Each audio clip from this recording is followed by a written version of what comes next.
मीठे मीठे परमपिता परमात्मा को धन्यवाद करेंगे। फिर से एक अच्छी सी प्यारी सी संगम युग की सुबह आई है, जिसमें फिर से हम ईश्वरीय होमवर्क करके, है ना, अपने आप को स्वच्छ बना सकते हैं। एक मौका हमको बाबा ने फिर से दिया है, क्योंकि हमको मुरली मिली है। मुरली मिलना मतलब प्रभु जी अभी हमारे संग हैं, इनका कनेक्शन हमारे साथ है। हमको अपनी अवस्था को सूक्ष्म बनाकर सूक्ष्म वतन तक पहुंचना है। तो मीठे मीठे परमात्मा जी का धन्यवाद करते हुए, संगम युग की सुबह का धन्यवाद करते हुए, उनकी अनमोल मुरली जो है उसका धन्यवाद करते हुए, हम सब शिव पिता परमात्मा को और ब्रह्मा माँ को हाजिर नाजिर करेंगे। हाजिर नाजिर करते हुए उनके महावाक्य हम उन्हीं से समझेंगे और यूनिवर्स की सारी सोल्स को भी समर्पित करेंगे, क्योंकि वो सब भी प्रभु जी के बच्चे हैं, उनको भी सतोगुणी बनना है।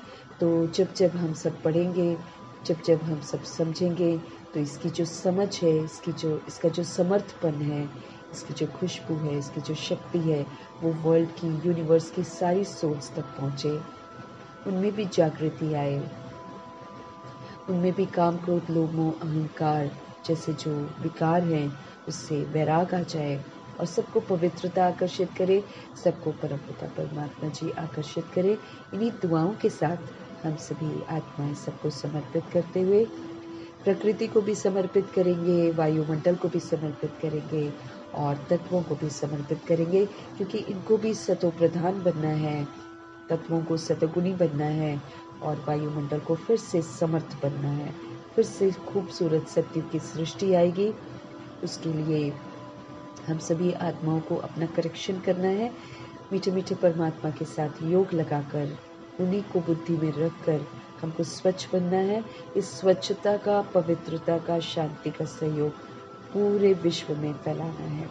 अपना सहयोग देकर अपना करेक्शन जरूर करना है। ये समझ बाबा हमको रोज देते रहते हैं।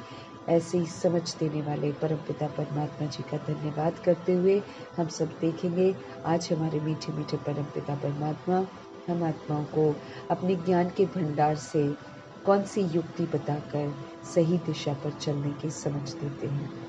मीठे मीठे बाबा बोले, मीठे बच्चे, बाप की एक नजर मिलने से सारे विश्व के मनुष्य मात्र निहाल हो जाते हैं। इसलिए कहा जाता है नजर से निहाल। बाप की एक नजर मिलने से सर्वशक्तिवान परमपिता परमात्मा पवित्रता के सागर हैं, पवित्रता की दृष्टि है उनकी। एक उन्हीं में क्षमता है पूरे उलझे हुए सूत को एकदम फिर से सुलझाने की, सभी सोल्स को पवित्र बनाकर वापस घर ले जाने की। ये क्षमता सिर्फ बाबा में है। इसलिए मीठे मीठे परमपिता परमात्मा सृष्टि रूपी ड्रामा में जब प्रवेश करते हैं ना, तो उनकी एक नजर जब मिलती है, उससे सारे विश्व के जितने भी मनुष्य मात्र हैं सब निहाल हो जाते हैं। सबको पवित्र बनना ही है, सबकी गति हो जाती है। सदगति के लिए तो पढ़ना पड़ता है, लेकिन सबकी गति हो जाती है, सबको परम धाम लेकर जाते हैं बाबा। और सारी सोल्स फिर बाबा को पहचान भी जाती हैं, फिदा भी हो जाती हैं, महिमा भी करती हैं। लेकिन फर्क सिर्फ इतना है कि लेट आती हैं तो वो पुरुषार्थ करके सतयुग का वर्षा नहीं ले पाती है।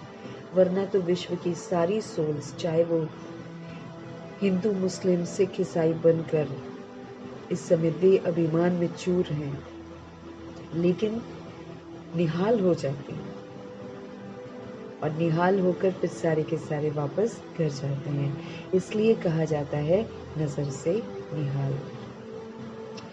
आज का प्रश्न है, तुम बच्चों की दिल में खुशी के नगाड़े बजने चाहिए। अब हम लोग की खुशी के नगाड़े जब नहीं बजते हैं ना, तो भगवान को कहना पड़ता है, भाई खुश हो जाओ, क्यों नहीं खुश रहते हो।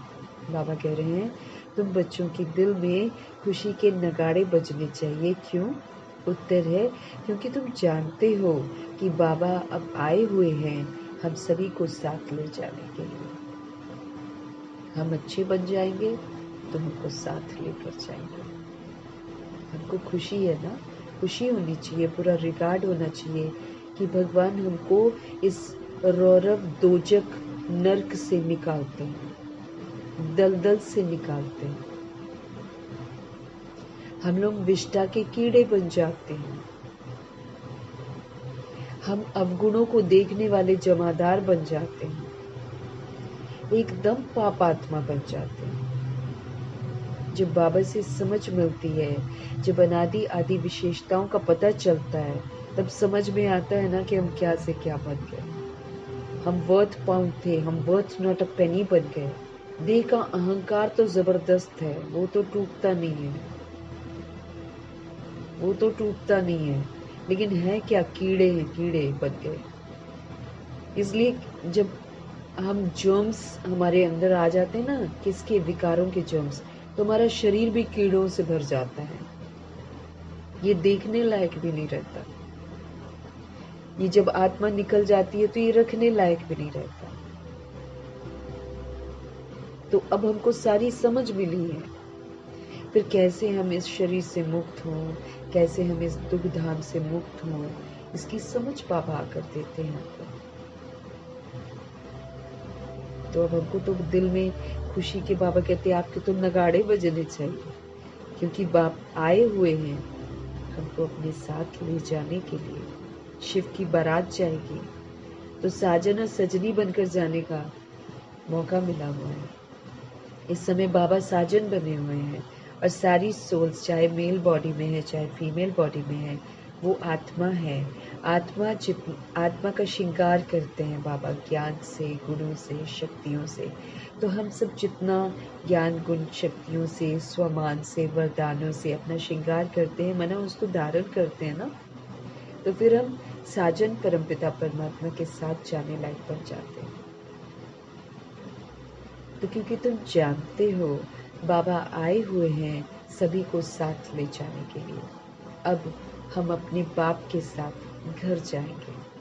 अब हम अपने बाप के साथ घर जाएंगे। हाहाकार होगा इस दुनिया में, लेकिन उसके बाद जय जयकार भी होनी है। भगवान प्रत्यक्ष हो जाएंगे, सारी दुनिया जान जाएगी। बाबा के बच्चे फिर जो पढ़ते हैं वो विजयी बनकर जाएंगे, तो उनकी जय जयकार होगी। बाप की एक नज़र से सारे विश्व को मुक्ति, जीवन मुक्ति का वर्षा मिलने वाला है। अंत में बाबा की एक नज़र से जब सारी सोल्स कहेंगे ना भगवान परिवर्तन कर दो, जब दुखी परेशान हो जाएंगे, जब रहने लायक ये दुनिया होगी नहीं, खाने को होगा ही नहीं, पानी पीने को होगा ही नहीं, जब तड़प रही होंगी सोल्स, तो सभी बोलेंगे ना कि भगवान आप प्लीज हमको ले चलो। तो वर्ल्ड की सारी सोल्स परिवर्तन मांगेगी, फिर बाबा की नजर पड़ेगी,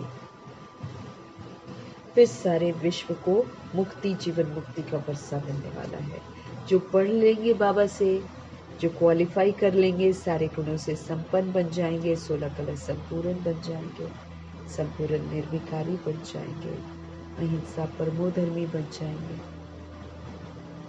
जो बन जाएंगे वो तो फिर निहाल हो जाएंगे सारे के सारे, है ना। उनको तो जीवन मुक्ति का वर्षा मिल जाएगा। और जो बाद में आती हैं सोल्स, द्वापर युग, कलयुग की आत्माएं आती हैं, वो भी पुकारेंगी भगवान परिवर्तन कर दो, तो फिर भगवान की नज़र उन पर भी पड़ेगी और फिर वो शरीरों से मुक्त होकर मुक्ति धाम में चले जाएंगे। मुक्ति धाम में तो सभी आत्माओं को जाना है, लेकिन जीवन मुक्ति के लिए क्वालिफाई जरूर करना है। ओम शांति। रूहानी शिव बाबा बैठकर अपने रूहानी बच्चों को समझाते हैं। बार बार बाबा इसका जिक्र करते ना कि शिव जो है वो रूह है, इसीलिए बोलते हैं रूहानी शिव बाबा, सुप्रीम शिव बाबा, सुप्रीम रूह है वो बैठकर किनको समझा रहे हैं? जो सोल्स इस बात को जान गई हैं कि हम सोल्स हैं, है ना, और फिर शरीर में रहते हुए अपने को रूह समझती हैं। तो रूहानी शिव बाबा बैठकर अपने रूहानी बच्चों को समझाते हैं। ये तो जानते हो कि तीसरा नेत्र भी होता है। अब हमको समझ में आया है ना कि तीसरा नेत्र भी होता है। आत्मिक नेत्र समझ का नेत्र है। जब हम आत्मा है ना तो हम समझदार हैं। जब हम देह समझते हैं तो हम बेसमझ हो जाते हैं। तो ये आत्मा का जो तीसरा नेत्र है, जो देवताओं को दिखाते हैं ना, वो हम सभी के पास है। इस वक्त वो बंद हो जाता है क्योंकि बॉडी बॉडी बॉडी बॉडी समझते रहते हैं, तो फिर ये जो नेत्र है ये बंद रहता है। समझ नहीं होती कि हम सोल्स हैं। ये तो जानते हो कि तीसरा नेत्र भी होता है। बाप जानते हैं सारी दुनिया की जो भी सोल्स है ना, सबको मैं वर्षा देने के लिए आया हूँ। बाप जानते हैं सारी दुनिया की जो भी सोल्स है ना, सबको मैं वर्षा देने के लिए आया हूँ। बाप के दिल में तो वर्षा ही याद होगा ना। लौकिक बाप की भी दिल में वर्षा ही तो याद होगा। बच्चों को वर्षा देंगे। बच्चा नहीं होता है तो फिर मूंझते हैं कि किसको दे। दुनिया में जिनके बच्चे नहीं होते फिर वो सोचते हैं हम वर्षा किसको दे। वो स्थूल प्रॉपर्टी की बात कर रहे हैं। भगवान जी का तो अविनाशी वर्षा है, और भगवान जी तो वो देते हैं जो सोल को चाहिए और कोई दे नहीं सकता। स्थूल तो विनाशी है।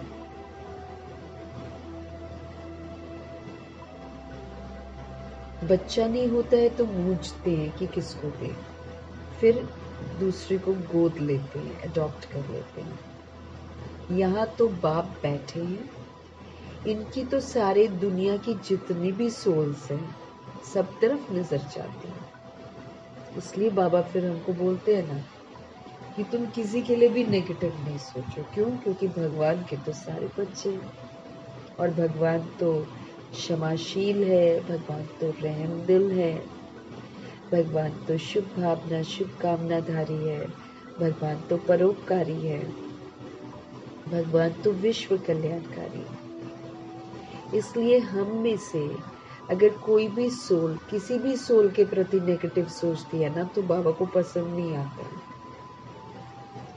भले कोई अजामिल बन जाता है इस समय, तो भी बाबा उसको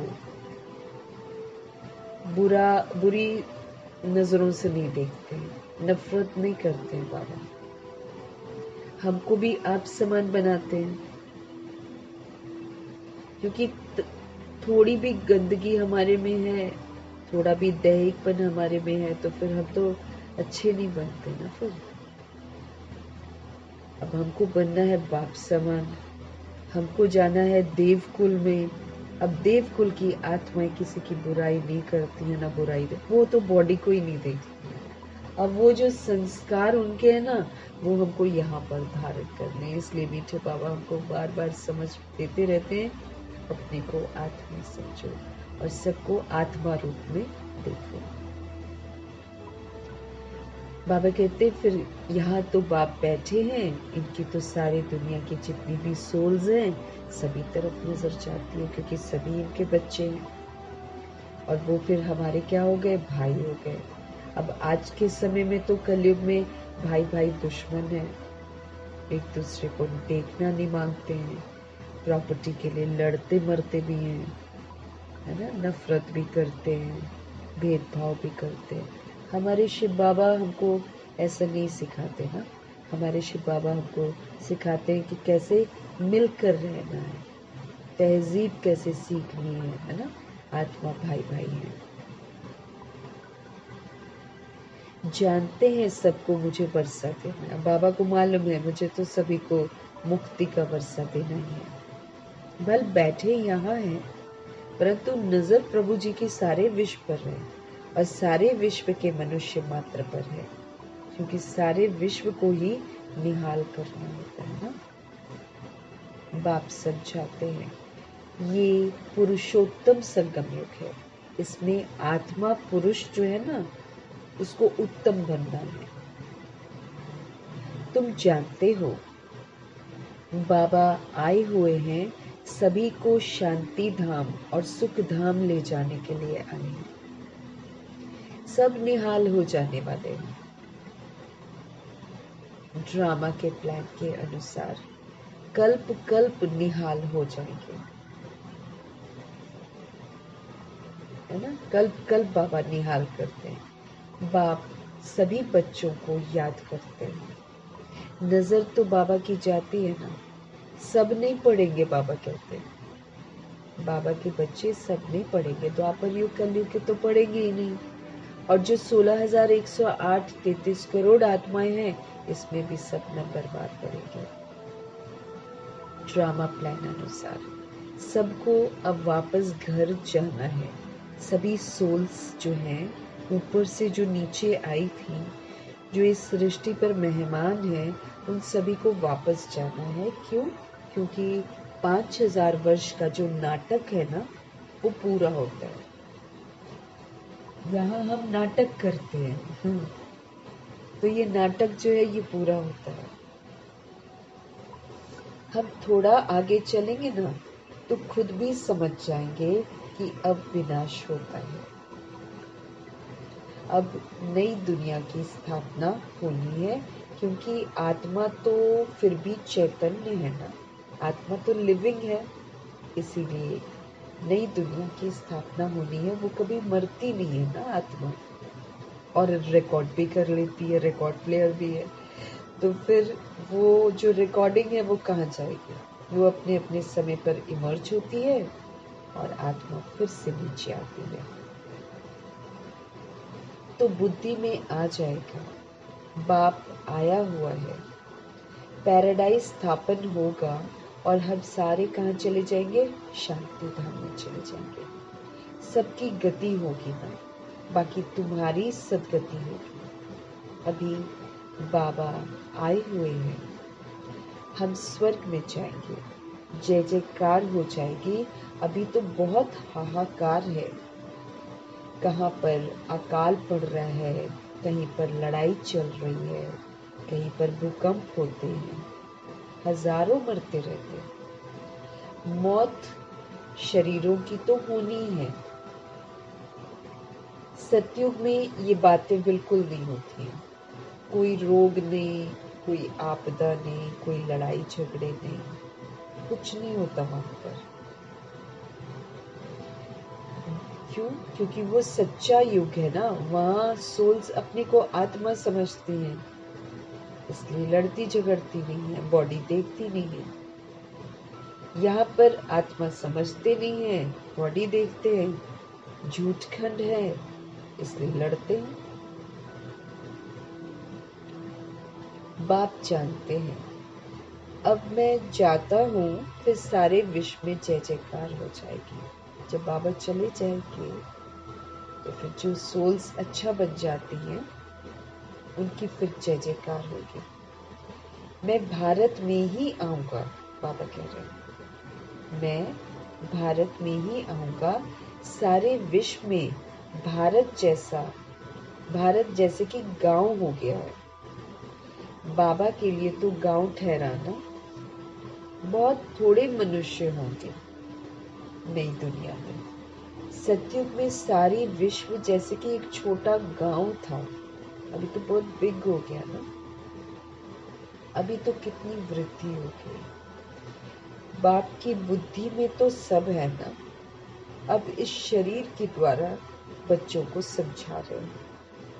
तुम्हारा पुरुषार्थ वही चलता है जो कल्प कल्प चलता है ना। बाप ही कल्प वृक्ष के क्या है? बीज रूप है। ये दुनिया जो है ये कॉर्पोरियल झाड़ है, इसमें हम शरीर लेते हैं। और जो ऊपर परम धाम है वो इनकॉर्पोरियल झाड़ है। वहां भी देखो एक पेड़ की तरह ही तो होते हैं ना हम लोग सब। तो वो इनकॉर्पोरियल झाड़ है, बॉडी नहीं है हमारी, अशरीरी झाड़ जिसे कहते हैं, वो वृक्ष के रूप में। तुम जानते हो कि ये कैसे बना हुआ है। ये समझ और कोई मनुष्य में है ही नहीं। जैसे जैसे हम सोल्स अच्छे बनते जाते हैं, वैसे वैसे वहां जाकर अपना स्थान लेते हैं। सब नंबरवार है ना। और जो धर्म स्थापकों के पीछे आते हैं वो फिर धर्म स्थापकों के पीछे ही उनका स्थान मिलता है। तो तुम जानते हो कि ये इनकॉर्पोरियल झाड़ और कॉर्पोरियल झाड़ कैसे बना हुआ है। ये समझ और कोई मनुष्य में नहीं है। बेसमझ और समझदारों का फर्क देखो। हम भी बेसमझ हो जाते हैं, लेकिन बाबा फिर हमको समझ देकर समझदार बनाते हैं।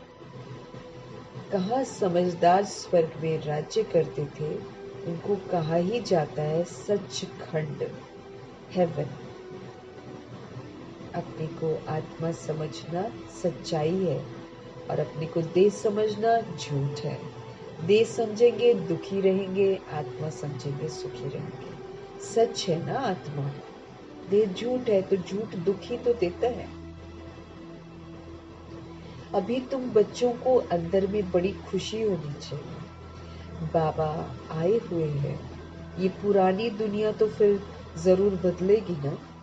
जितना जितना जो पुरुषार्थ करेंगे उतना मर्तबा पाएंगे। पुरुषार्थ जैसा वैसा मर्तबा। बाप तो पढ़ा रहे हैं, ये तुम्हारी स्कूल तो बहुत वृद्धि को पाती रहेगी बाबा के। बहुत हो जाएंगे। सबका स्कूल इकट्ठा थोड़ी होगा फिर। अब ये ऐसा स्कूल है कि सारे इकट्ठे तो वहां नहीं जा सकते, इसीलिए टर्न वाइज बाबा मिलन होता है। सबका स्कूल इकट्ठा थोड़ी होगा, इतने फिर रहेंगे कहाँ। तुम बच्चों को याद है, अभी हम जाते हैं कहाँ पर, सुख धाम।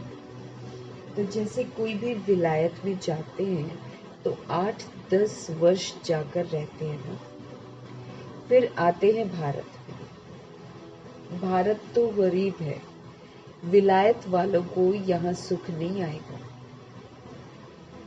वैसे तुम बच्चों को भी यहाँ सुख नहीं है ना। अब तो गरीब हो गया भारत। तुम जानते हो हम बहुत ऊंची पढ़ाई पढ़ रहे हैं, जिससे फिर हम स्वर्ग के मालिक देवता बनते हैं। भगवान की ये पढ़ाई बहुत ऊंची पढ़ाई है। ये हमको बेदाग हीरा बनाती है, 16 कला संपूर्ण बनाती है। ये हमको सर्व गुणों से संपन्न बनाती है, संपूर्ण निर्विकारी बनाती है। ये हमको मर्यादा पुरुषोत्तम बनाती है। ये हमको संपूर्ण अहिंसक बनाती है ना। इससे फिर हम क्या होते हैं, ऊंची पढ़ाई होगी ना, फिर हम स्वर्ग के मालिक देवता बनते हैं। वहां कितना सुख होगा, इसीलिए उसको सुख घनेरे कहते हैं, वह सुख धाम कहते हैं। भगवान समझ देते हैं कि सुख तब होता है जब दुख का नाम निशान हो, तब उसको बोलते हैं सुख। उस सुख को सभी याद करते हैं। ये गांव, कलयुग जो है ना, गांव तो याद भी नहीं आ सकते। इनमें तो अथाह दुख है। इस रावण राज्य पतित दुनिया में आज अपरंपार दुख है, कल फिर अपरंपार सुख भी होगा।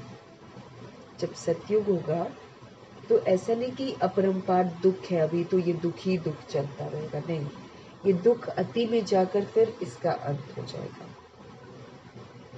हम योग बल से अथाह सुख वाली दुनिया स्थापन कर रहे हैं। यहाँ पर नियम है कि बाबा हमको समझ देते हैं। बाबा दुनिया स्थापन करते हैं सुंदर वाली, फिर हमको समझ देते हैं कि स्थापना करो। जितना हम स्थापन करने में मदद करते हैं उतना मेरा वर्षा फिक्स होता है। तो हमको ये ध्यान बहुत रखना है कि सिर्फ मुरली पढ़कर सुनकर हमको स्वर्ग में जाने को नहीं मिलेगा। हमको स्वर्ग की जो विशेषताएं हैं उसको धारण करके स्वर्ग बनाने में मददगार बनना। बाबा जो होमवर्क देते हैं वो सारा होमवर्क करना मतलब स्वर्ग की स्थापना में मददगार करना।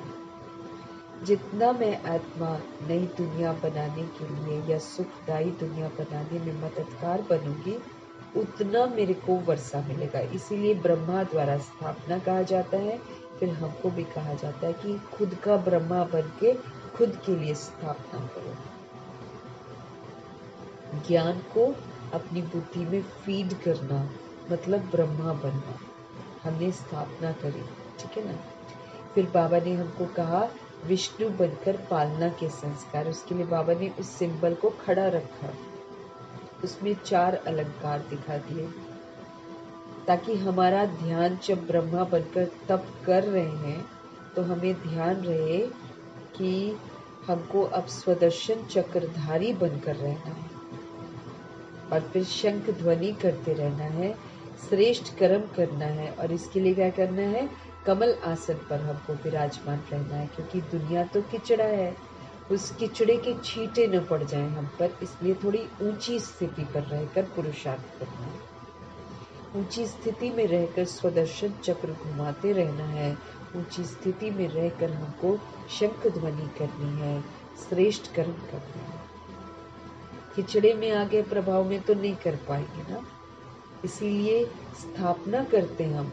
और जब हम विष्णु बनकर पालना करते हैं, है ना, हम ज्ञान को समझते हैं, हम ज्ञान को शेयर करते हैं। फिर जब हम सेवाओं में लगाते हैं तो हम पालना के संस्कार बनाते हैं। फिर हमको जो स्वदर्शन चक्रधारी बनकर शंख ध्वनि करनी है तो उसमें समझ मिली है कि अनादि आदि विशेषताओं को यूज करना है। फिर वो अनादि आदि विशेषताएं जो हैं, वो जो स्पेशल हमारे क्वालिटीज़ जो हैं, सतोगुणी और सत्युगी क्वालिटीज़ जो हैं, वो जब हम धारण करते हैं और फिर उसी को यूज़ करते हैं, बुराइयां ख़त्म हो जाती हैं, फिर हम शंकर बन जाते हैं। इस सारा प्रोसेस याद करते करते हमको करना है। स्थापना भी करनी है, अपने लिए पालना के संस्कार भी धारण करने हैं, हमको शंकर बनना है, नष्ट मोहा बनना है, स्मृति स्वरूप बनना है। ये हमें होमवर्क मिला हुआ है। लेकिन ये सारा कैसे कर सकते हैं, योग के बल से कर सकते हैं, राजयोगी बनकर कर सकते हैं। योग हमारा प्रभु के साथ लगा हुआ है, तो हम योग बल से अथाह सुख वाली दुनिया स्थापन कर रहे हैं। ये राजयोग है ना। बाप खुद कहते हैं मैं तुमको राजाओं का राजा बनाता हूँ। बाप खुद कहते हैं मैं तुमको राजाओं का राजा बनाता हूँ। मैं तुम्हें ऐसा राजा बनाता हूँ कि द्वापर युग के जो राजा होंगे वो आपकी पूजा करेंगे। तो ऐसा बनाने वाले टीचर को याद करना चाहिए ना, भगवान हमारे लिए क्या क्या कर रहे हैं। हमें हमारे पाप भी भस्म करवा रहे हैं, हमको फिर से सुंदर बना रहे हैं, बेदाग बना रहे हैं। इतना हमको रोज़ पढ़ाते हैं, हमको तरह तरह की युक्तियाँ बताते हैं कि कैसे हम परफेक्ट बन सकते हैं, आप समान बनाते हैं, सारे अवगुणों से मुक्त कराते हैं। तो ऐसे बाप को तो हमको कितना याद करना चाहिए ना।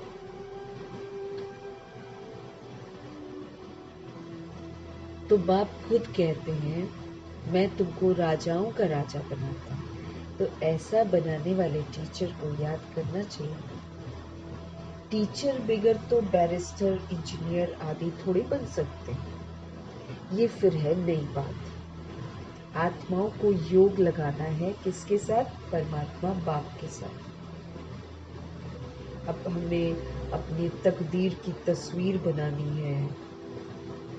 हम पूरे कल्प में कैसे पार्ट बजाएंगे वो सारा रिकॉर्डिंग अभी बाबा के समय में ही करनी है।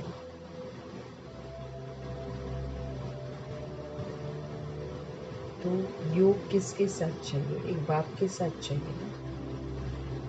बाकी किसी के साथ भी योग कर रहे हैं, याद कर रहे हैं, समय बिता रहे हैं, हम डिस्चार्ज होते जा रहे हैं।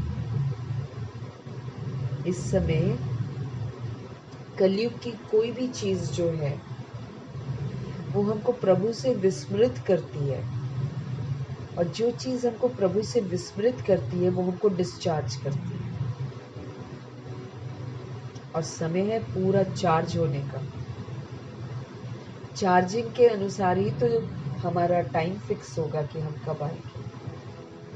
पूरा चार्ज नहीं किया, कमी रह गई तो ड्रामा पनिश करेगा, सेक लगेगा विनाश का। फिर हमें पूरा चार्ज कर लेंगे तो प्रभु की छत्र छाया में चले जाएंगे। जाना तो सभी को है ना, सृष्टि को चेंज तो होना ही है। तो यहाँ पर तो योग बल ना, हमको योग लगाना है परम पिता परमात्मा बाप के साथ, जिससे ही बहुत समय तक हम अलग रहे। अब इतना समय अलग रहे तो देखो क्या हाल हो गया, कौड़ी तुल्य बन गए, मंगते बन गए।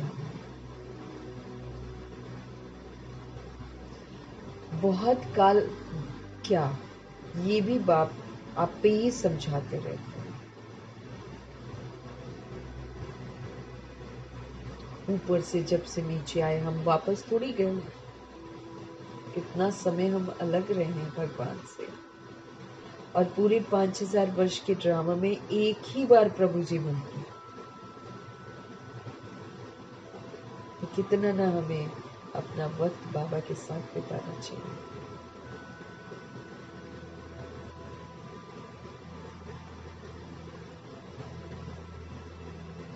मनुष्य तो लाखों वर्ष आयु कह देते हैं, बाप कहते हैं नहीं, ये तो हर 5000 वर्ष के बाद तुम जो पहले पहले बिछड़े हो ना, वही आकर बाप से मिलते हो। तुमको ही पुरुषार्थ करना है। मीठे मीठे बच्चों को कोई तकलीफ नहीं देते, सिर्फ कहते हैं अपने को आत्मा समझो, क्योंकि तभी सुधरेंगे ना हम। जब तक शरीर समझ रहे हैं सुधरेंगे ही नहीं, धोखा खा लेंगे, समय खत्म हो जाएगा, कहीं के नहीं रहेंगे। तो बाबा क्या बोल रहे हैं, मीठे मीठे बच्चों को कोई तकलीफ नहीं देते हैं, सिर्फ कहते हैं अपने को आत्मा समझो। जीव आत्मा है ना हम सब, बॉडी में है तो हम क्या हो गए, जीव आत्मा। आत्मा अविनाशी है और जीव यानी कि ये जो शरीर है ये विनाशी है। इसके चक्कर में नहीं रहना है। ये जीव तो कहेगा आराम कर, ये जीव कहेगा सोए रहे सोना बहुत जरूरी है। देह क्या बोलेगी, सोते रहो, थक गए हैं, अभी हमको ये है, अभी हमको वो है करके सोते हैं। क्योंकि हमको याद रखना है, बाबा ने बोला है इस समय माया जो है आलस्य और अलबेलेपन का जो जाल है वो बिछा रही है। जो अलबेला हो गया, जो आलस्य में आ गया, वो अपनी तैयारी नहीं कर रहा है पेपरों की। अचानक झटके लगेंगे, सारी नींद ही खुल जाएगी। अभी तो नींद करनी है, हाँ? लेकिन जब ड्रामा उठा देगा फिर क्या करेंगे। अभी तो बाबा बोलते हैं निद्रा जीत बनकर अपना पूरा पुरुषार्थ कर लो, बच जाओगे। और जब हम नहीं सुन रहे हैं, सो रहे हैं, तो फिर ड्रामा ऐसा जगाएगा कि सोने ही नहीं देगा, हालत ही नहीं होगी ना सोने की। चारों तरफ या तो पानी पानी होगा, या टूट फूट के सारी चीजें गिर जाएंगी। तन पर एक कपड़ा होगा, बाबा ने बोला है एक जगह पर, और कपड़े सब इधर उधर, भूकंप आ गया या बाढ़ आ गई, बह जाएगा सब कुछ या दफन हो जाएगा। क्या करेंगे फिर उस समय? अगर अभी निद्रा जीत नहीं बनेंगे, अभी सो कर टाइम बिताएंगे, तो वो उस समय क्या करेंगे? ड्रामा तो ऐसा उठाएगा कि सोने ही नहीं देगा। ये सारे हिसाब किताब हैं। हम अमृत वेला मिस कर रहे हैं ना, या अमृत वेले हम नहीं उठते हैं, ड्रामा सोने नहीं देगा, इतना तंग करेगा वो। क्योंकि बाबा ने बोला ना कि मैं तो बच्चों तुम्हें माफ कर देता हूँ, ये ड्रामा तो किसी को भी माफ नहीं करता, एक छोटी सी गलती को भी माफ नहीं करने वाला है वो, इतना पनिश करेगा। उस समय क्या करेंगे? हेल्थ बनाएंगे क्या? भगवान के साथ ऑनेस्ट रहना बहुत जरूरी है। ये अलबेलेपन का जाल बिछा रही है माया, उसमें फंस गए तो फंस गए बुरी तरीके से। बाबा क्या बोल रहे हैं? हम इतनी गलतियां करते हैं, हम पाप आत्मा बन जाते हैं, फिर भी परोपकारी परमपिता परमात्मा हम आत्माओं को बोलते हैं मीठे मीठे बच्चों। कहते हैं मीठे मीठे बच्चों को कोई तकलीफ नहीं देते हैं बाप, सिर्फ कहते हैं अपने को आत्मा समझो। क्योंकि जब तक हम नहीं समझ रहे हैं तब तक हम पाप करते जा रहे, फिर बहुत रोएंगे, शरीर को लेकर ही रोते रहेंगे। शरीर ही शरीर दिखाएगा ड्रामा, फिर सारे मरे हुए शरीर दिखाएगा। जो शरीर के पीछे भागते हैं ना, या शरीर के आकर्षण में रहते हैं, या शरीरों को देखते हैं, वो अपनी आइस को क्रिमिनल बना रहे हैं। उनको फिर सजा के रूप में मरे हुए शरीर ही दिखाई देंगे, उन्हीं के बीच में वो मौजूद रहेंगे। क्योंकि ड्रामा कहेगा देखो शरीर को, और कितनी बदबू होगी। यहाँ हम एक शरीर को रख नहीं सकते अगर आत्मा निकल जाए तो, और वहां कितने शरीर मरे हुए होंगे, और तमो प्रधान शरीर होंगे वो तो बिल्कुल भी।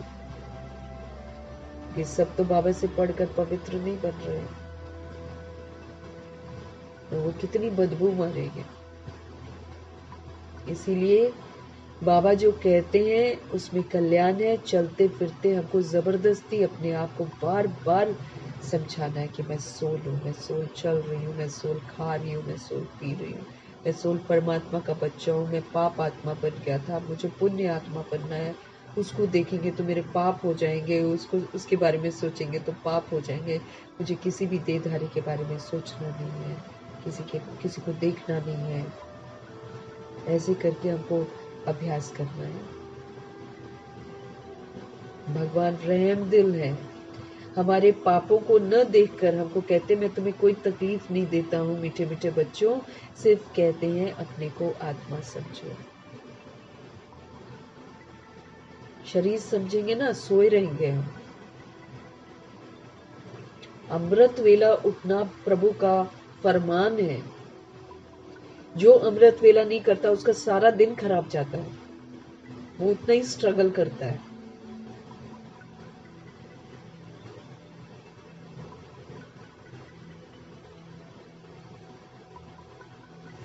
बाकी सारी चीजों के लिए एक्टिव हो जाते हैं, पैसा कमाना है, ये करना है, वो करना है, उसमें फुल एक्टिव है।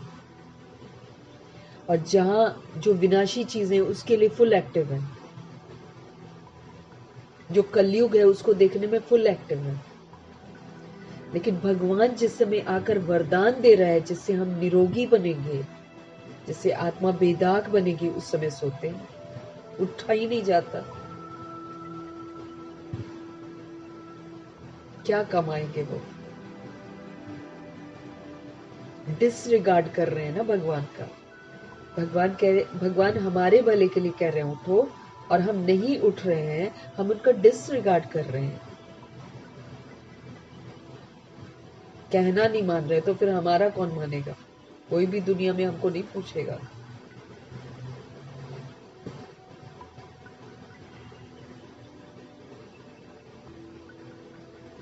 आत्मा मरती नहीं है, आत्मा ही पाप आत्मा बनी हुई है। आत्मा को पुण्य आत्मा बनना है। जीव, ये जो शरीर है जिसके लिए सोते हैं, कौन सुलाता है?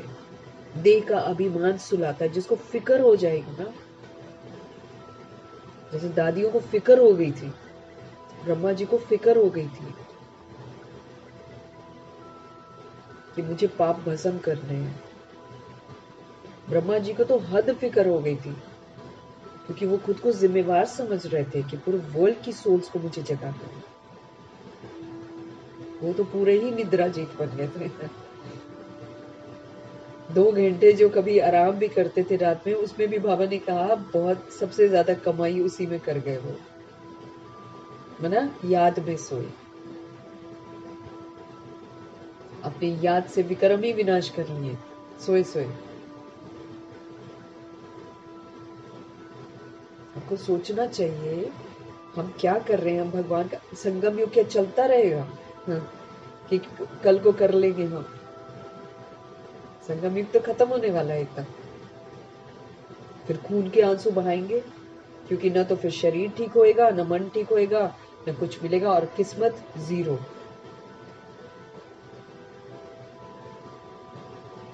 आत्मा अविनाशी है, जीव विनाशी है, और जीव के पीछे पड़े हुए हैं। शरीर की बड़ी देखभाल करनी है। ठीक है, टेढ़ा बांका कुछ हो गया है, डॉक्टर को दिखा लिया, कुछ कर लिया, पढ़ाई छोड़ देंगे क्या हम? बैठकर सोए रहेंगे हम सारा दिन? फिर हम किस काम के हैं? पैसे के लिए भाग सकते हैं, उसके लिए तो फटाफट नींद खुलती है, उसमें देर नहीं करेंगे। इधर जहाँ भगवान का करना है वहां पर देर करेंगे। और भगवान के लिए हम क्या कर रहे हैं? हम खुद के लिए कर रहे हैं। अभी बोलेंगे करोड़ रुपया मिलेगा, 4 बजे उठ जाओ, यूं आंखें एकदम खुल जाएंगी। स्थूल कमाई जो सड़कों पर पड़ी हुई मिलेगी, किसी काम भी नहीं आएगी।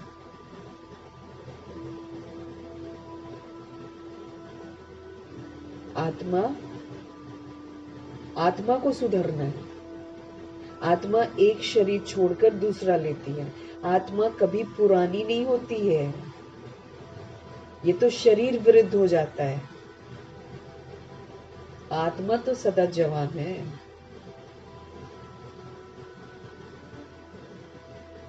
इसलिए रुक्मणी दादी, जनक दादी और रतन मोहिनी दादी अपने आप को सदा यूथ समझते थे ये लोग, और ये यूथ विंग के हेड भी थे।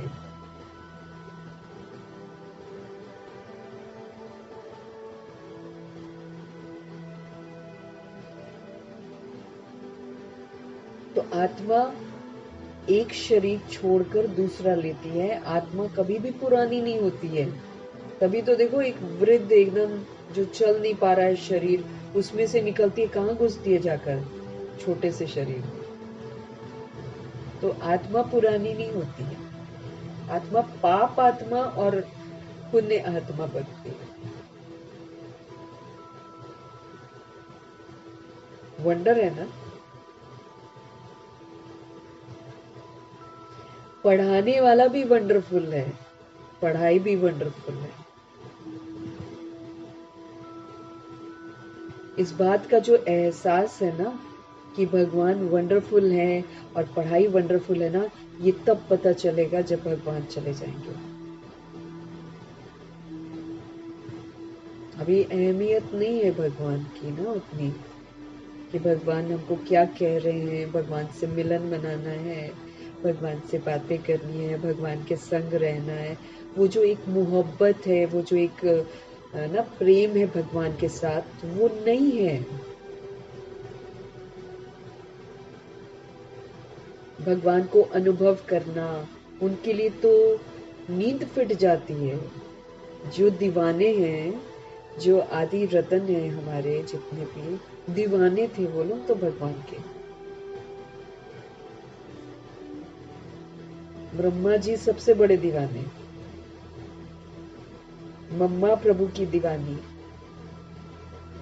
निद्रा जीत एकदम।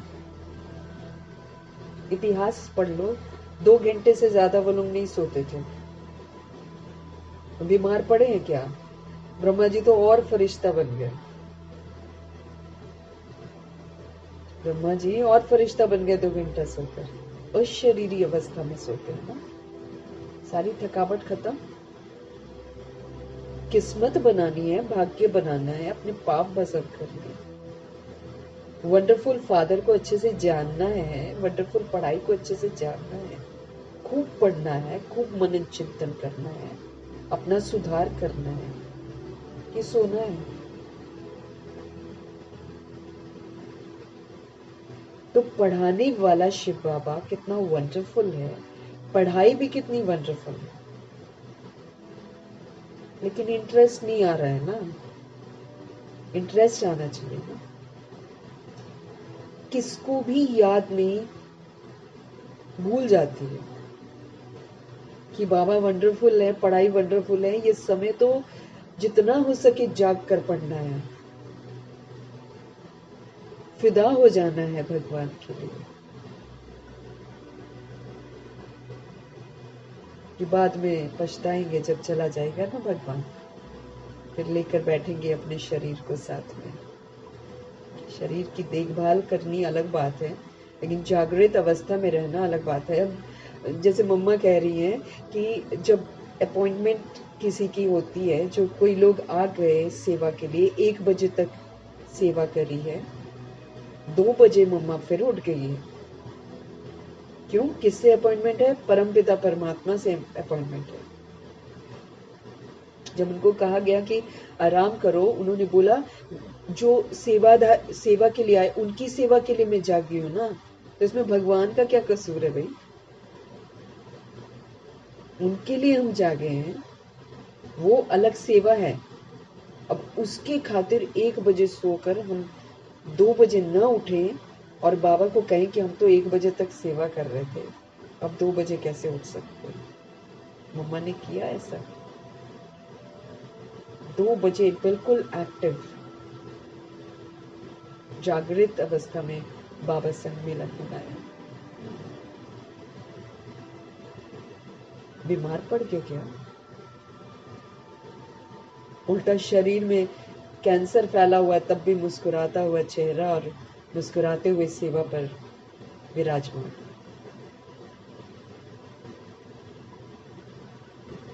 बाबा कह रहे हैं वंडरफुल पढ़ाई है, वंडरफुल है पढ़ाने वाला, लेकिन किसी को याद ही नहीं है, भूल जाती है।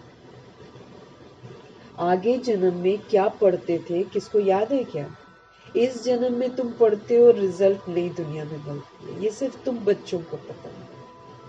ये याद रहना चाहिए। अभी ये पुरुषोत्तम संगम युग है, इसमें उत्तम बनना है। बॉडी कभी भी छूट सकती है, गारंटी नहीं है कि अंत तक हम रहेंगे। अब जब जहां बॉडी छूटी, जितना पुरुषार्थ किया बस वो उतना ही फिक्स हो जाएगा। छोटे शरीर में, बड़े शरीर में, जवान शरीर में कोई भी सोल बॉडी कभी भी छोड़ सकती है। विनाश कभी भी शुरू हो सकता है, पढ़ाई कभी भी बंद हो सकती है। कब बनेंगे पुरुषोत्तम? जब तक प्रभु है तभी तक बन सकते हैं, उसके बाद बनेंगे भी नहीं।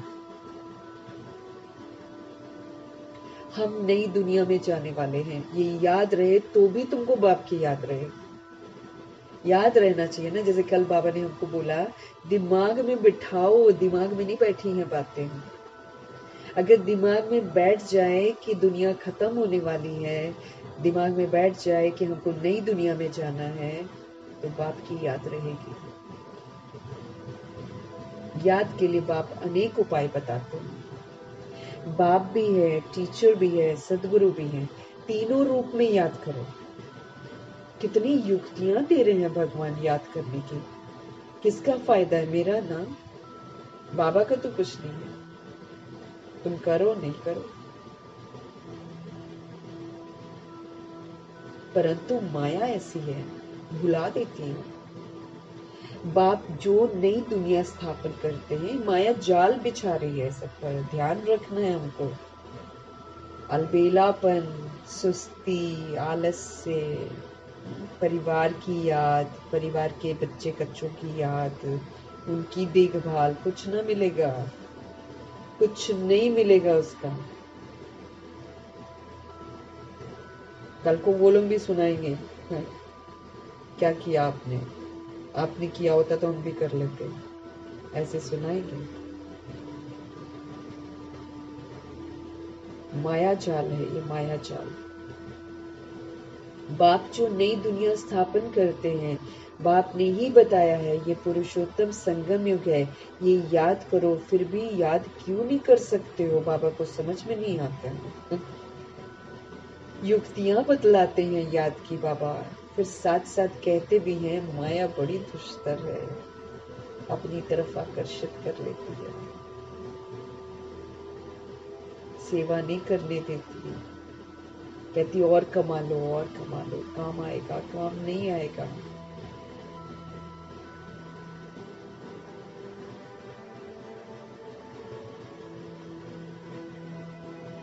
फिर साथ साथ कहते भी हैं बाबा की माया बड़ी दुष्टर, माया आकर्षित करती है ना, ये जो वर्ल्ड है, ये बाहर की दुनिया है, अट्रैक्ट करती है, घड़ी घड़ी तुमको बुलाएगी और घड़ी घड़ी तुमको दे अभिमानी बना देगी।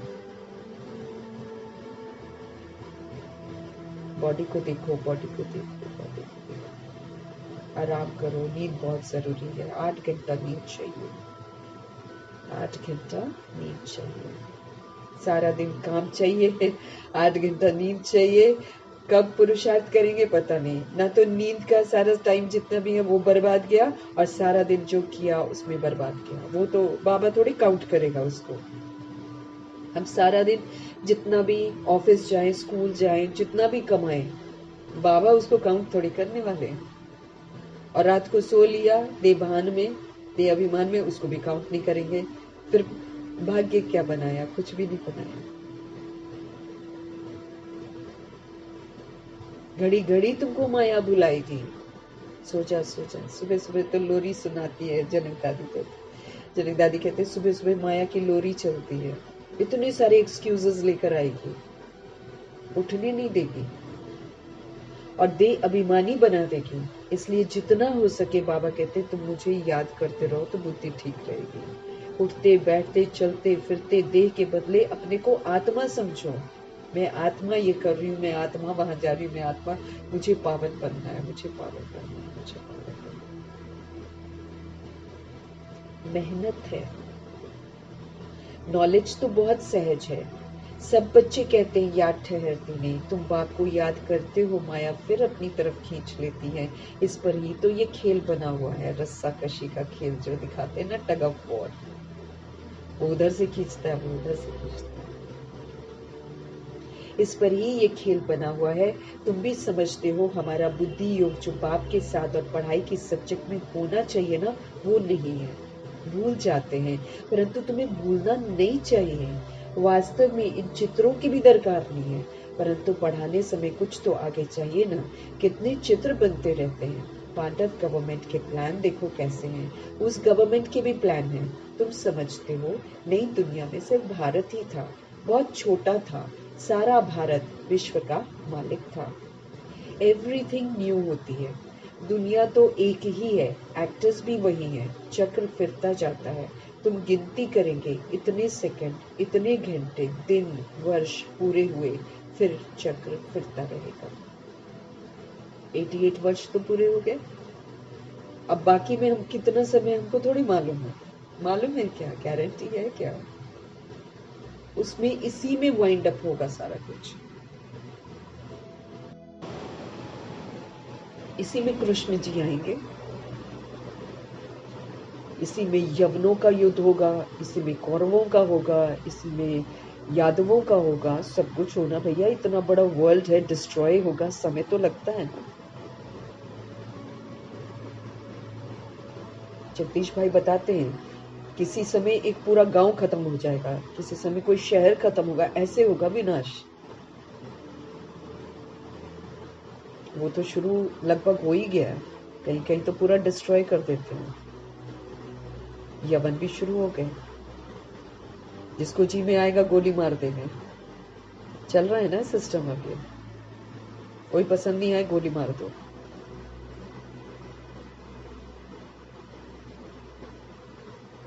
आजकल करते करते बाबा कहते 5000 वर्ष पूरे हो गए हैं। पलक झपकते तो दिन बीत, ये साल देखो बीत गया ये साल। अब नवंबर दिसंबर खत्म, अब और अगले साल और फास्ट जाएगा।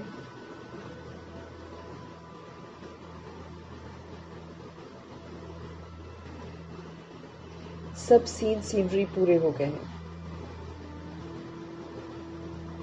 कितना बड़ा बेहद का झाड़ है।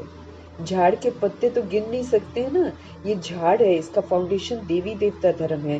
फिर ये 3 ट्यूब्स जो है ना धर्म मुख्य निकले हुए हैं। बाकी झाड़ के पत्ते तो कितने ढेर हैं, कोई की ताकत नहीं जो गिनती कर सके। इस समय सब धर्मों के झाड़ वृद्धि को पा चुके हैं। ये बेहद का बड़ा झाड़ है। ये सब धर्म फिर नहीं रहेंगे।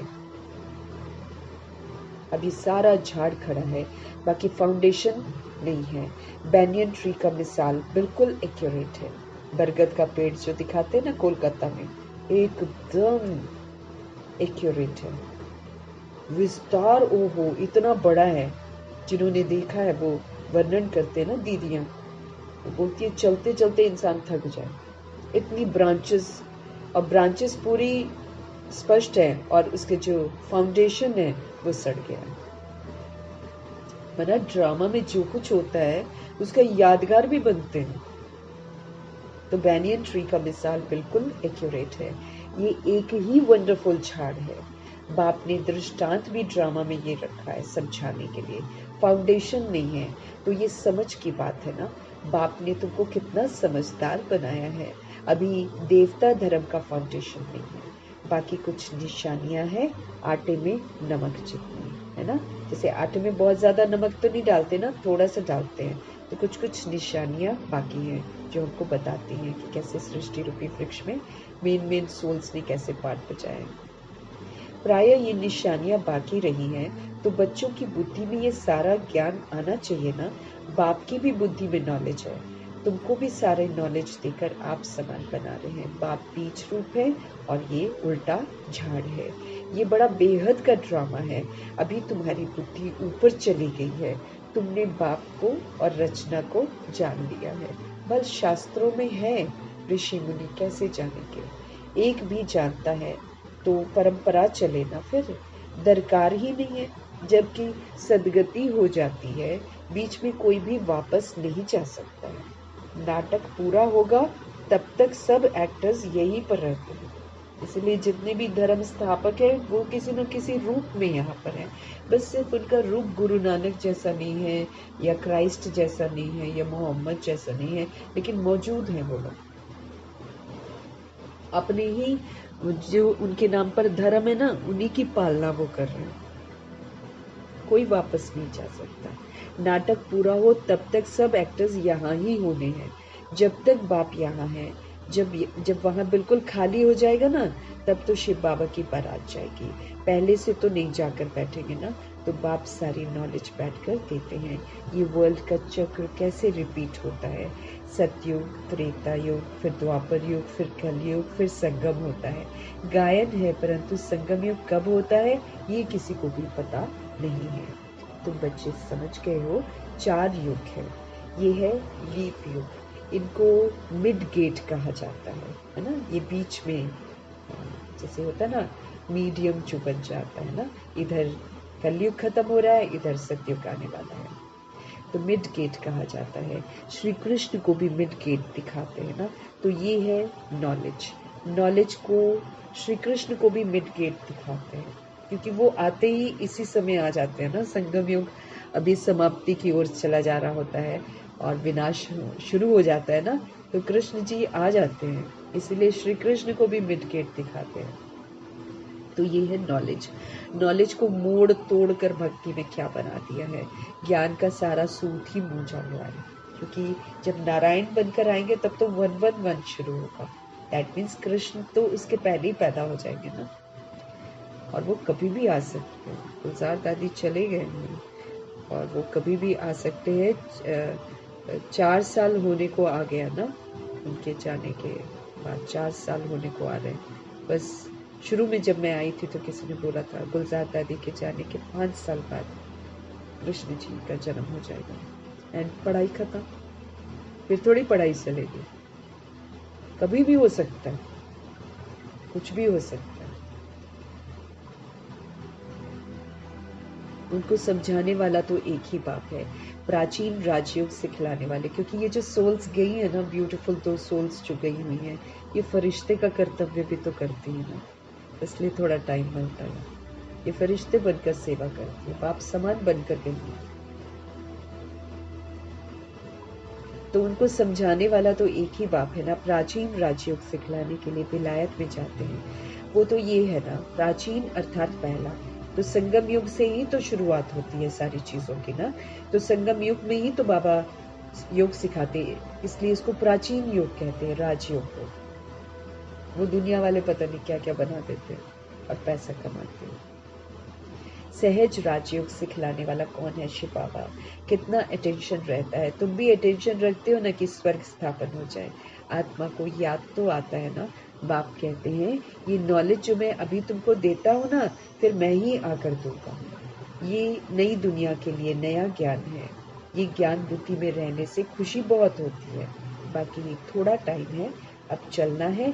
एक तरफ खुशी होती है, दूसरी तरफ फिर फील भी होता है, अरे ऐसा मीठा बाबा, हम फिर कल्प के बाद देखेंगे।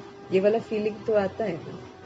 खुशी जरूर है कि अब हम बाबा के साथ घर वापस जाएंगे, लेकिन बाबा भी तो नहीं मिलेगा ना पूरा 5000 वर्ष तक। उसके बाद एंड में 100 वर्ष में आते हैं बाबा, तो फील भी होता है, अरे ऐसा मीठा बाबा हम फिर कल्प के बाद देखेंगे। बाप ही बच्चों को इतना सुख देते हैं ना। बाप आते ही हैं शांति धाम सुख धाम में ले जाने के लिए। तुम शांति धाम सुख धाम को याद करो तो बाप भी याद आएगा आपको।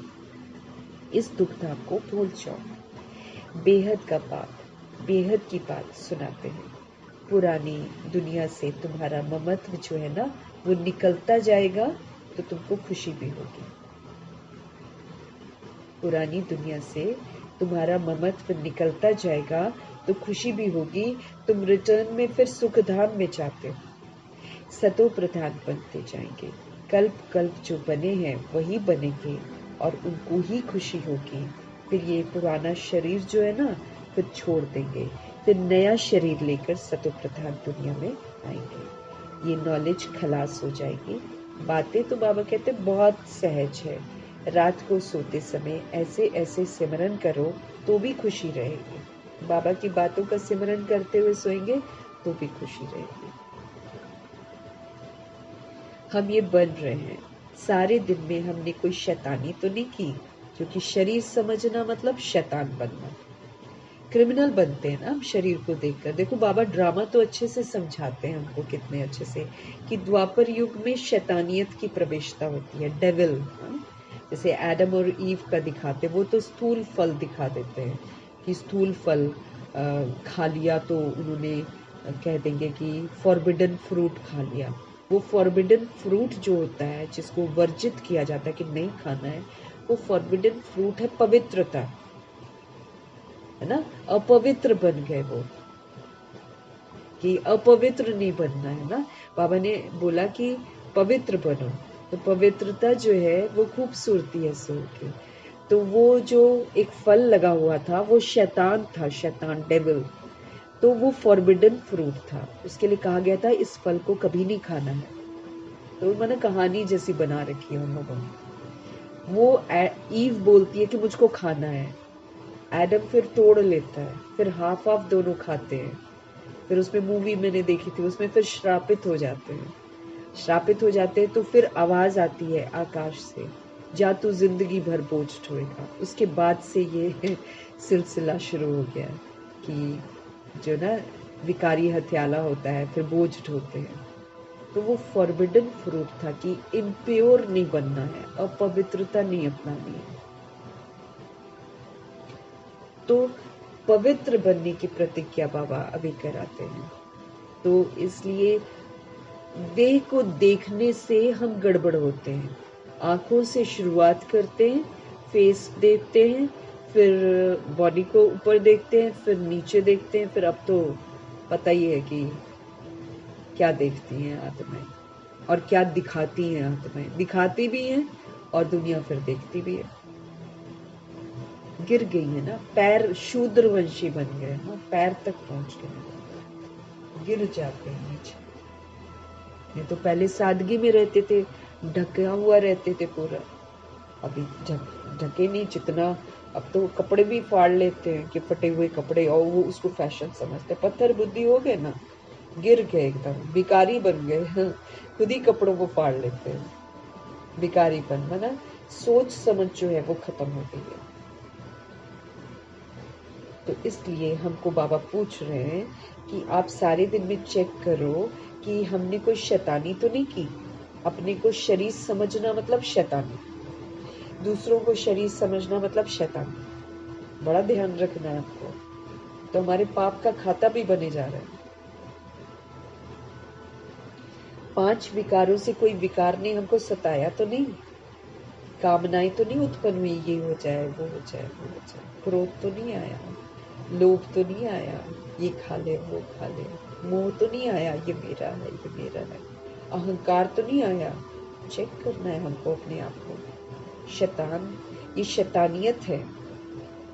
लोभ तो नहीं आया, और कमाए और कमाए, ये पैसा भी वहां से मिल जाए, वो भी मिल जाए वो भी मिल जाए, क्योंकि कलयुग की रीत है ये कि उसका भी मुझे मिल जाए, वहां से भी मेरे को आ जाए, यहाँ से भी आ जाए वहां से भी आ जाए। वहां शैतानियत, लालच है, ये लोभ है। ये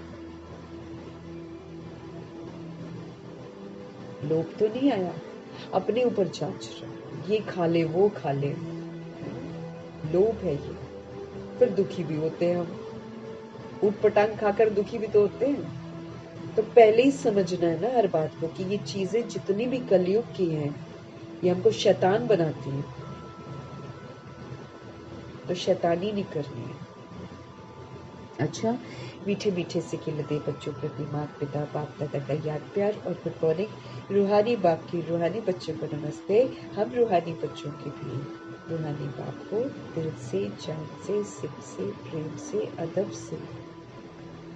से, मोहब्बत से, पूरे रिगार्ड से, पूरे रिस्पेक्ट से प्यार भरी प्रभु जी को नमस्ते और तहे दिल से प्रभु जी का धन्यवाद। धारणा के लिए मुख्य सार है, योग बल से अथाह सुखों वाली दुनिया हमको स्थापन करनी है। योग लगाएंगे प्रभु से, ताकत मिलेगी, सत्यता को धारण करेंगे, दिव्यता को धारण करेंगे, सेवा करेंगे, ऐसे ही तो भाग्य बनेगा ना हमारा। सुखों वाली दुनिया, जब हम सतुगुणी अभी बनेंगे, जब हम सतयुगी विशेषताओं को यूज करेंगे, जब हम 8 शक्तियों को यूज करेंगे, मतलब हम सुख वाली दुनिया स्थापन कर रहे हैं। क्यों? क्योंकि जब हम सत्यता और दिव्यता को धारण करते हैं तो हम सुख देते हैं। तो जितना सुख देते हैं, जितना सुख की दुनिया बनाते हैं, उतना ही वहां पर जाएंगे। बनाएंगे नहीं तो जाएंगे भी नहीं। ये हमको जरूर याद रखना है, और सजा भी खाएंगे, ये भी याद रखना है। ये नहीं कि कई लोग बोलते हैं ना, कोई बात नहीं, अरे दास दासी बन जाएंगे, सुख तो होगा ना। लेकिन बाबा हमेशा बोलते हैं, दास दासी बनेंगे तो प्रभु की अवज्ञा करके दास दासी बने हैं ना, तो सजाएं भी भयंकर खाएंगे। वो तो फिर मोचरा खा के मानी मिलेगा, मार मिलेगी, उसके बाद 2 रोटी पकड़ा देंगे, ले खा ले। अब ऐसा वर्षा चाहिए क्या? बेइज्जती होगी, बेइज्जत होकर जाएंगे। सजा मिलनी मतलब बेइज्जती होगी। तो योग बल से अथाह सुखों वाली दुनिया को स्थापन करनी है। इस दुख की पुरानी दुनिया को भूल जाना है। खुशी रहे कि हम सब सचखंड के मालिक बन रहे हैं। रोज अपनी हमको जांच करनी है कि सारे दिन में कोई विकार ने मुझे सताया तो नहीं, कोई शैतानी काम तो नहीं किया मैंने, लोभ के वश तो नहीं हुए। शैतानियत मतलब दे अभिमान, दे भान, दे अभिमान, काम, क्रोध, लोभ, मोह, अहंकार, ईर्ष्या, द्वेष, आलस्य, अलबेलापन, सुस्ती। अब अमृत वेला नहीं उठना, देह के बारे में सोचते रहना, ये शैतानियत नहीं है तो और क्या? उस समय अपने आप को एक्सक्यूजेस देना शैतानी होगी ना। सदगुरु जी का वरदान है, वरदाता द्वारा सर्वश्रेष्ठ संपत्ति का वरदान प्राप्त करने वाले संपत्तिवान भव। वरदाता के द्वारा सर्वश्रेष्ठ संपत्ति का वरदान प्राप्त करने वाले संपत्तिवान भव। किसी के पास अगर सिर्फ स्थूल संपत्ति है तो भी सदा संतुष्ट नहीं रह सकते हैं। ये जो पैसा है ना दुनिया का, ये जो वस्तु वैभव जो है, जितना मर्जी बड़ा महल बना ले, जितनी मर्जी वैभव बना ले, जितनी मर्जी गाड़ियां ले ले, जितना मर्जी धन कमा ले, आदमी संतुष्ट नहीं होता है। और चाहिए और चाहिए और चाहिए, ये प्यास बुझती ही नहीं है। तो बाबा कहते कभी संतुष्ट नहीं होते हैं। स्थूल संपत्ति के साथ अगर सर्व गुणों की संपत्ति हो, सर्व शक्तियों की संपत्ति हो, ज्ञान की श्रेष्ठ संपत्ति हो, अगर ये नहीं है तो संतुष्टता सदा नहीं रह सकती है। हमको समझ चाहिए, हमको सारे गुण हमारे अंदर होनी चाहिए, सारी शक्तियां हमारे अंदर होनी चाहिए। जब ये हमारे अंदर होंगी ना, तभी हम संतुष्ट होंगे। फिर हम पैसे के पीछे भागेंगे भी नहीं। ब्रह्मा जी भागे क्या? उन्होंने कौन सा धन इकट्ठा करा? सारे गुणों का, सारी शक्तियों का, ज्ञान का। वो तो 1 रुपया नहीं रखा, दादियों ने 1 रुपया नहीं रखा। यज्ञ से जो 2 जोड़ी कपड़ा मिला उसको यूज किया, यज्ञ से जो 2 रोटी मिली वो खाई। एक्स्ट्रा ब्रह्मा जी ने कभी लिया कि मैंने पैसा सारा लगाया, मैं इसमें से ये ले लूं वो ले लूं? कभी किया क्या? कभी नहीं किया। वो सदा संतुष्ट रहे। उनके पास अविनाशी संपत्ति थी, सारे गुणों की, सारी शक्तियों की, सारे ज्ञान की। जिसके पास ये वाली संपत्ति होती है वो स्थूल संपत्ति के पीछे कभी भागता ही नहीं है। आप सबके पास तो ये सब श्रेष्ठ संपत्तियां हैं ना। दुनिया वाले तो सिर्फ स्थूल संपत्ति वाले को संपत्तिवान समझते हैं। अब दुनिया में जिसके पास पैसा करोड़ों में है, अरबों में, उसको बोलते हैं कि वो संपत्तिवान है। लेकिन भगवान की दृष्टि में तो वो गरीब है। लेकिन वरदाता बाप द्वारा बाप आप बच्चों को सर्वश्रेष्ठ संपत्तिवान भव का वरदान मिला हुआ। जिसके पास ज्ञान है, गुण है, शक्तियां हैं, ईश्वरीय शक्तियां हैं, वो असल में संपत्तिवान है। वो दाता है, वो सबको वो देता है जो रूहों को चाहिए। पैसे वाला तो कुछ दे ही नहीं पाता है, वो तो अपने लिए ही बटोरता रहता है, अपने लिए ही बटोरता है। सब तो रतन टाटा नहीं बनते, बाकी सारे अपने लिए जीते हैं, अपने भव के दिखाएंगे, अपनी शोबाजी करेंगे। तो वरदाता बाप के द्वारा हम आत्माएं जो हैं इस समय श्रेष्ठ संपत्तिवान भव का वरदान प्राप्त करती हैं। इस वरदान को फलीभूत करने के लिए हमको ज्ञान को, गुणों को, शक्तियों को प्रयोग में लाना है और फिर उनको सेवाओं में भी लगाना है। स्लोगन है, सच्ची साधना के द्वारा हाय हाय को वाह वाह में परिवर्तन करो। दिल से साधना करनी है। जिंदगी में हाय हाय वाली सिचुएशन आती है, लेकिन हमको हाय हाय नहीं करना है, हमको करना है वाह वाह करना है ना। कोई भी तकलीफ भी हो रही है, ठीक है, कहीं पर बाबा इंडिकेशन दे रहे हैं, बच्चे यहाँ पर ये चीज़ खराब हो गई है, चाहे वो चीज़ खराब हो गई है, इसकी देखभाल करो, ठीक है, उसको देखभाल करेंगे।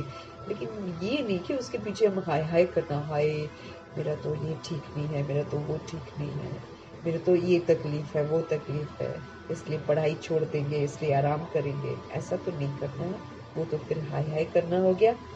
सच्ची साधना वो है, एक प्रभु जी के साथ हमको योग लगा कर रखना है, दिल से जो बाबा कहते हैं वो करते रहना है। तो हम क्या करेंगे फिर? वाह वाह करेंगे ना, वाह वाह में परिवर्तन कर देना है हाय हाय को। तो आराम से पार कर लेंगे हम सारी चीजें, कोई दिक्कत, कोई परेशानी नहीं होगी। तो अब हाय हाय नहीं करना, हाय मेरा ये दुख रहा, हाय मेरा वो दुख रहा, ये नहीं बोलना। हाँ, वाह ड्रामा वाह, और वाह रे मैं वाह, और वाह बाबा वाह। बस ये वाले गीत गाते रहो और सारी चीज़ों को पार करते हुए आगे बढ़ते चलो। दिल से प्रभु जी की पढ़ाई पढ़ो और फिर जो पुरुषोत्तम संगम युग में हम सब पुरुषोत्तम बन सकते हैं, उस पुरुषोत्तम बनने में हमको ध्यान देना है। हमको निद्रा जीत बनना है और हमको ऐसा अलबेला नहीं बनना है। ये अलबेलेपन का जो जाल है, ये माया अभी बिछा रही है और अचानक तोड़फोड़ शुरू हो जाएगी, फिर हम कोई भी पेपर को पास नहीं कर पाएंगे। हमको सदा अलर्ट रहना है, एक्टिव रहना है। किसी भी समय कुछ भी शुरू हो सकता है, इस विधि से चलना है। फिक्र रखनी है कि हम अपने पापों को भस्म कर दें, फिक्र रखनी है कि हम सत्य की राजधानी के लिए अपना जो भी वर्षा है वो कमा लें, क्योंकि बिना कमाए एक चीज नहीं मिलने वाली हमको। देह को भुलाना, देह के लेबल्स को भुलाना, आत्मा का पाठ पक्का करना, बाबा कहते हैं मासी का घर नहीं है, इसको बड़े गंभीरता से लेना है और गंभीरता से पुरुषार्थ करना है और अपने आप भला करना है। अपना करेंगे तो दूसरों का भी कर पाएंगे हम, नहीं तो किसी काम के नहीं है हम।